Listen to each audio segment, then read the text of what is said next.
If you want to deactivate your Facebook account in 2025, make sure to watch the video till end so you don't make a single mistake. So guys, first of all, open up the Facebook app on your phone, and then you'll have to tap on your profile on the bottom right corner. After that, you'll have to tap on the gear icon on the top right corner to head over to the settings of your Facebook account. Then you'll have to tap on see more in account center. After that, you'll have to tap on personal details. Then hit account ownership and control on the bottom. Then tap on deactivation or deletion. After that, you'll have to select your Facebook profile and then make sure that you have selected deactivate account, and you do not have to select delete account. Make sure that you have selected deactivate account.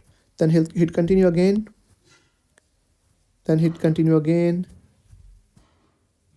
And at the last step, you'll have to enter your Facebook account password, and hitting continue will deactivate your account. And whenever you want to reactive your account, you can easily reactive by entering your Facebook login, email and password or phone number. But after deactivation, your account will be removed from Facebook temporarily. So I hope you have found the video helpful. If you have found the video helpful, make sure to like the video and hit that subscribe button. And if you have any questions about the video, let me know in the comment section. Thank you.